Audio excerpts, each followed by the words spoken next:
Well, greetings everyone, and welcome to another episode of our WC Influencer podcast. And goodness gracious, St. Ignatius, I've got two special guests today. One that I've just met and one that I've known for quite some time. And they've come together to develop a wonderful podcast called The Caregiver's Journey. Nancy and Sue, welcome. Thank you. Hey, Glad Chris. to be here. Glad to be here. No, I love getting the opportunity to do these podcasts with folks because I always get to hear their stories and their whys. And you two have known each other for a long period of time, then didn't connect for a while, and then dementia kind of connected both of you. That is true. Yeah. So it's always a fun, delicate balance. Who's going to go first? Who's going to go second? And since I have four older sisters, I'm always very polite because I was trained well. But Nancy, since we're just getting to know each other, why don't you tell our listeners a little bit about you and how you and Sue reconnected? Certainly. So I am retired last August. My husband's 9 years into dementia, and my father-in-law, who I also am responsible for, is about 5 years into dementia as well. So dementia was becoming much more consuming in my life. And my friend Sue Ryan, who I was understood, her husband had had dementia for a long time, had reconnected over the last few years, really because I needed help. And so I would call Sue in dire straits about some topic or another and ask for some level of support. What should I do? And she always had great advice. So she came to see us last August just to visit. And as we were just hanging out, I said, I'm very frustrated because it's really been hard to find good information. And she said, I'm thinking about starting a podcast on dementia caregiving. Why don't you join me? So here we are, actually executing on that strategy. Creating your dream and helping people along the journey, which is so important. Yeah. And I want to reemphasize to our viewers and listeners, you're dealing with two loved ones in dementia. That commendable, but very difficult, I would imagine. It is. And frankly, Sue's been in the exact same situation. Her husband and her father overlapped as well, both with dementia. So there's a lot going on. That's why it took us from August until this August when we'll actually launch to actually get this going, because there was a lot of background, obviously, to deal with in the meantime. Sure. The time is always right when you're ready. Oh, Sue, I thought you made that up. Sue. Yes, We've sir. done this a few times. It's so good to see you again. It's always and I really appreciate you introducing me to Nancy and bringing her along on this journey as well. But let our viewers and refresh our viewers and listeners about you and your background. You're an accomplished author, public speaker, and a really good, trusted friend of mine. So it's great to have you on here. Thank you. My background is that I've been in roles of family caregiving support for the last 40 years, and family and loved ones between my dad and my husband and my grandmother and other family members. And I also did that in parallel with my professional career. So in my professional career, I wasn't sharing that I was a family caregiver. I've learned to navigate both sets of journeys and to navigate how to have them at the same time without sharing them with others. And not my favorite experience, learned a lot. And I kept feeling like I wanted to make it easier for other people to learn than it was for me, because in the beginning, I didn't know what I didn't know. Nobody talked about it. I didn't know where to get answers. And I kept feeling like I was often, as I say, on an emotional roller coaster, blindfolded. And so I began creating the Caregiver's Journey to help people navigate their journeys better. I've created an online course, which you participated in, and I speak, and I've written books, and Nancy and I are writing the book, The Caregiver's Journey. And I had the idea to have a podcast, and I just really didn't want to start it on my own. And so it kind of stayed on the back burner. And then when Nancy and I were visiting, and she brought her ideas and said, maybe I'll do a blog or something with it. And I said, well, wouldn't it be great if we did a blog? But I've wanted to do a podcast her son's an audio engineer, and he happened to have been there that day. So we're talking together going, well, this makes all the sense in the world. And it's such a great thing because Nancy and I are both so passionate about helping other people learn on their journeys faster and more easily than we did. And also that we wanted it to be really detailed conversations and really detailed tips. We kept seeing things, didn't we, Nancy? I mean, you go for something and they give you this high level explanation of something. And it's like, well, how do you do that? Right. Something that takes Sue and I 20 minutes to discuss in a podcast is a paragraph when you are reading, when you're looking up stuff online. And that's just not enough information to be helpful. Too high level. And all my listeners have heard me say this for years, but I think it holds true, is that when we've been through the experience, we know that sharing it with others who are coming after us is both cathartic for us and beneficial for the folks who are diving into this at a moment's notice, just like we did. Well, and it go ahead, Sue. No, I mean, I feel like it's part of the purpose of my life. I mean, we have different experiences in our lives that connect us with our purpose. And I just feel like this journey would not have kept coming to me over and over and over and over and over again if it wasn't meant to be part of my life. I'm a passionate communicator. So between all of that and then the experiences, it's like, this is just a natural thing. And I really do. Every time I talk to somebody and it gives them relief or helps them with something, it makes me feel so good. And I feel like this has been a passion. It's part of my calling. It's come to me over and over and over again in my life. And the lessons that I've learned, I feel aren't just for me. They've started with me for my experiences, but they're meant to be shared as wisdom to help others. And every time I share something and it helps somebody, it just makes me feel better. And lessons learned is key because conceptually, Chris, this is as much about what we did wrong as it is things that we've done right. When we say practical tips and candid conversations, for example, I wish I had known how Sue handled with her husband removing driving privileges before I went through what I went through to remove driving privileges. Because Right. if I could accomplish it the way Sue did, then my life would have been 100% better. And so when we have an episode on driving, and tip 1 is Sue, the way Sue handled it. Because why even go to tip 2, 3, or 4 if you can get it done the way Sue did? Yeah. Well, and then your tip, Nancy, the one that the one that you had about wandering was a pretty good one. There's many things that together we've both done something one way and found out the other way that the other person did it differently. And so that's a little bit of why 2 heads are better than 1 here in terms of how we share. I learned the hard way that I have allowed myself to have humor in this. Some people can't see humor, and I actually can. Was the one about I want to go home, and this happens to so many dementia patients. And I was sitting with my husband one night. We're watching TV, and he just jumps up and says, "I want to go home."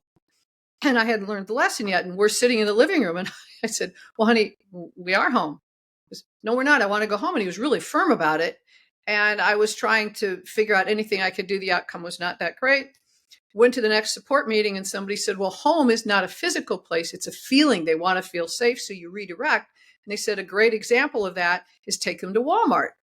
Because Walmart at the time was open 24/7, so you could use it at different times. So the next time he said it, I said, "Well, that's great, honey. Let's go. And on the way, can we just run by Walmart real quick?" And he's like, "Oh, okay." So we go to Walmart, walk around, come back home. He's fine. You know what's so wonderful about that story is there's so many folks who find themselves in a position like that don't know what to do. Just like, I mean, how do you know what to do until you experience it? Exactly. And then, but hearing it from somebody that, and I use this word kindly, from 2 people like yourselves who have been in the trenches, really connects to people who are dealing with this rather than searching on Dr. Google or trying to read about it. When you can hear the real life story, that is what makes the impact. And that's why I think podcasting is just so terrific for caregivers, is that they hear the stories in your own voice and in your own words. Well, and Chris, to your point, and part of their thing, there were two things that Nancy and I wanted to make sure we did in what we're doing. And one of them is we talk about the good, the bad, and the ugly. And we really Yes. do. We lay it all out there because we're being very candid. And then we also recognize that our journey, there's kind of in the beginning, there's like before its journey started or like early in the beginning. And then there's what we call the messy middle. And then there's the Right. later on.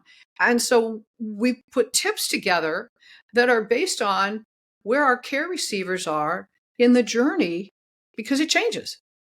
Right. So in the beginning is really when you're just helping. And the messy middle, you're asserting control. Yeah. That's why it's messy, because they still think they need control and they can't have it because they don't really know what they're doing anymore. So you have to take control, but Right. it's kind of a messy time. And then later on, they've relinquished control and you're just managing things.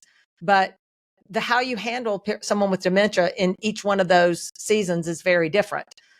Because behind the scenes, you're doing a lot behind the scenes early on and trying to protect their dignity and their independence. Right. But you're prompting along the way almost everything that happens in their day, but they think they're doing it. So we have a whole communications podcast that talks about how to support them in the beginning in the way you communicate. And, that's a good example of behind the scenes, helping caregivers understand the practical tips on how to be behind the scenes, but also managing the day. Yeah. Yeah. One of the tools I've learned over the years by having the privilege to speak to folks like yourself who have been in the trenches, my caregiving experience was more on the cancer side, but we do have some family members now that have been diagnosed. And, so it's such a privilege to talk to folks like you, because I learned in the process about how to redirect conversations. And we don't understand that at the beginning of the experience. Right. And that often causes just a little bit of stress on both both sides, don't you think? Yes. And Sue's coined a brilliant term called the truth they need to hear. That's really hard for people, very hard for people, to lie in their mind. They're lying to their loved one. And yet you have to change your frame of mind and realize that you're telling them the truth they need to hear. Your job is to reduce their anxiety, reduce their anger, reduce their angst. And you're not helping anything by insisting that you're at home and we live here. And that's not the truth they need to hear. So you have to change your state of mind. And you almost need someone to give you permission to do that. And that's part of what this podcast does. It gives you permission to execute some strategies that you sort of don't really know to execute, but you need permission to tell them the truth they need to hear. And understand personally yourself that you're not actually lying to the person, you're helping them. Yeah. It is a different lens too. There are people who say, well, I can't lie. I'm not going to lie to them. And yet the truth they need to hear allows them to have their dignity. And it also allows you to have permission to help be supporting them in having that dignity. Very much so. I want to go back to something you said earlier, Sue, because it was kind of on my mind to talk about with both of you today.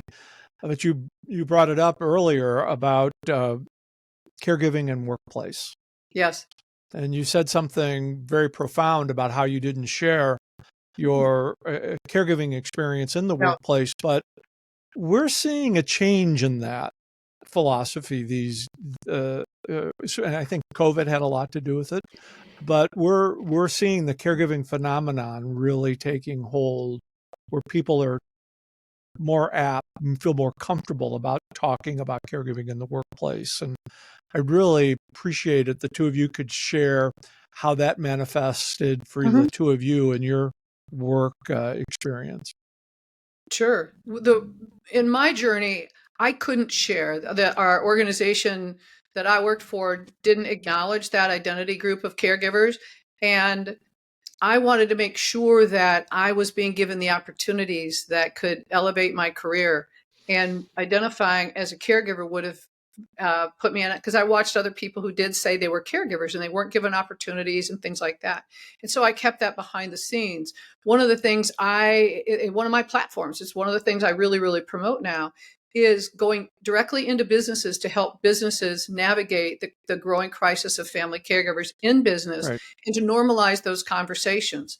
I actually created a program called Leadership Cares, where CARES is the acronym for Caregiving, Awareness, Resources, Empowerment, and Solutions, so that Very like good. other identity groups, will ultimately have businesses find those hidden costs that can become profit centers with their caregivers. And once the conversations are normalized, it'll significantly reduce the amount of pressure that the caregivers are going through. It'll allow them to stay in the workforce and stay as valued employees and great assets for the organization. And it'll help the businesses thrive as well. And this is a fabulous example, Chris, of how Sue and I play off each other, because her driving experience was one and done. Her husband literally handed her the keys after she went through her first tip. Mine was a nightmare. So I can help lead someone through how to get through the nightmare, but in the end, it was a nightmare. And then we have very different experiences with work. I was very upfront, probably not until about a year into my husband's diagnosis, until I felt like it was affecting my role at the office. But I was very upfront, not necessarily with everyone I worked with, but with my direct boss and his boss and my and a couple of the closer people I was with at work, who needed to know if I needed to run out the door real quick because something was going on. And then it started affecting my travel. So because I had pre-identified this situation, it wasn't probably a year or two into it, probably 2 more years before it started affecting my ability to travel, but it did. And so it was easier for me to back down on the travel with a lot of understanding as to what was going on. And I just kept the company, at least my direct manager, very deeply involved in what was happening, but obviously not in the nitty gritty. But if it affected my career, I let them know that, and I kind of looked at it as, I'm here to help the company be successful. And if I'm not, if I'm limited in my ability to make the company successful, I want the company to know what they can expect out of me. And fortunately, I ended up working for that company for 26 years. So I had a lot of experience before this. I got to this point, and I was older, so I had a lot of responsibility. But I was able to say, we need to start thinking about splitting my role up into 2 roles, because someone else, I'm concerned the caregiving starting to take a lot of my thought process and time. So very different experience from Sue. Also happened to me at a different time. A lot of Sue started when she was younger too. And even though it affected her all the way through the last 40 years, a lot of what she's talking about was when she was younger as well. So it is very different. And I do agree that the conversation has started.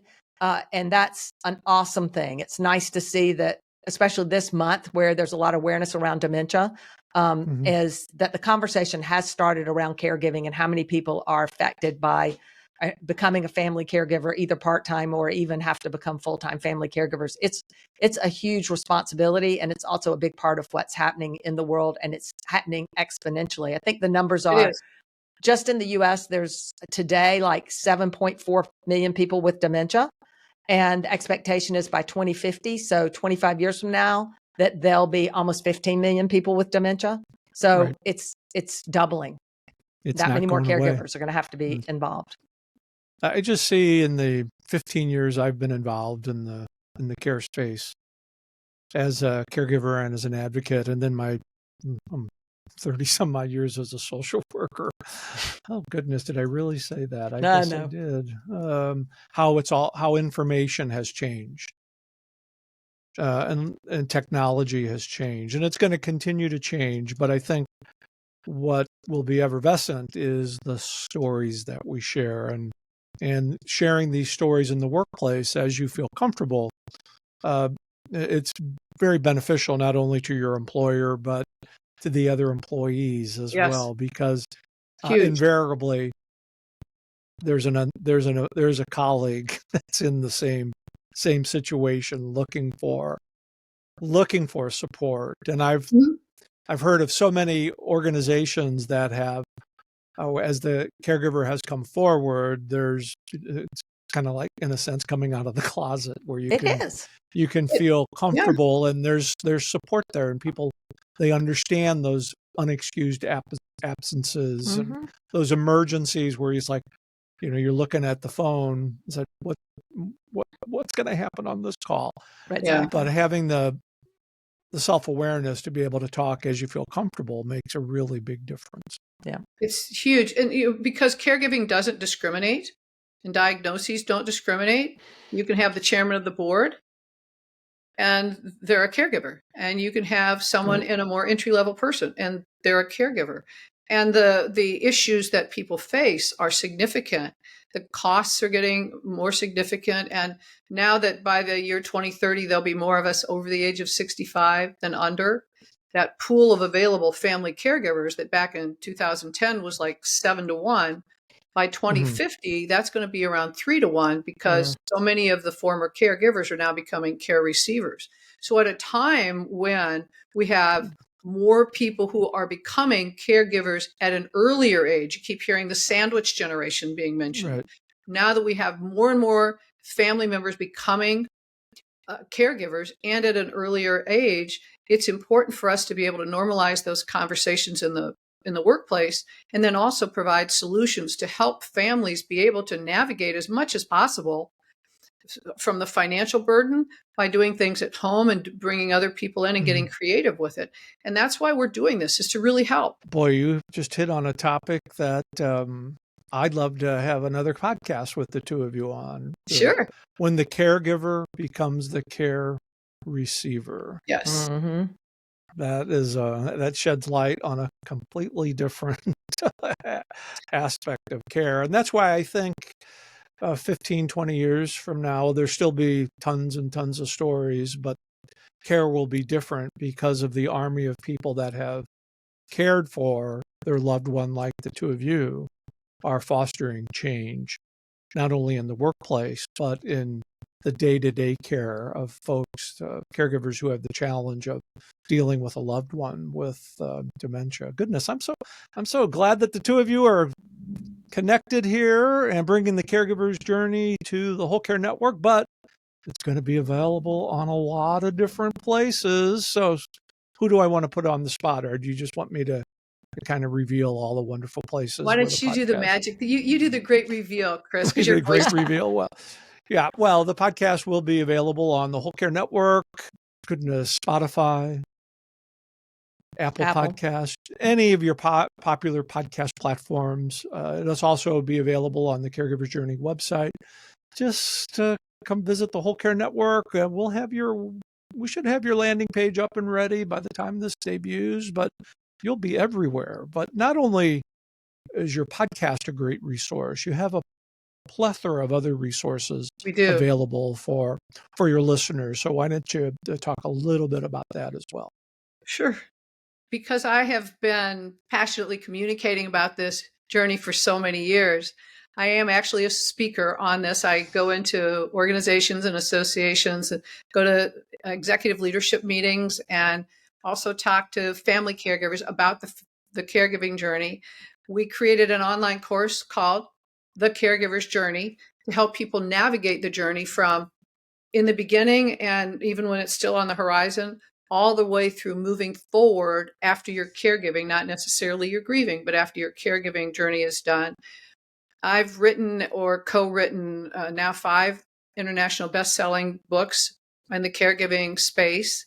And Nancy and I are working on writing the series book, The Caregiver's Journey, where each phase of the caregiver's journey is going to be a separate book. And we're also going to bring other experts in. So to your point about stories, we're going to be getting a variety of stories.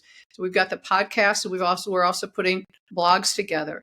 So we've got a variety of different mediums where people can get access to the information to help them on their caregiving journey. Our goal is to make it easy and to try to get people as much information as we can, as easily as they can, however they want to consume it, is the net. Well, we're going to put the easy button on your landing page on the Whole Care Network so people can find all of your wonderful resources and listen to your meaningful stories and help them guide through their dementia caregiving journey. Nancy, Sue, thanks so much for joining me today. And we'll have all your information, contact information available in the show notes and the links. And I think we'll be doing this again soon. Thank you, Chris. We loved it. Look forward to it. Take care. We do.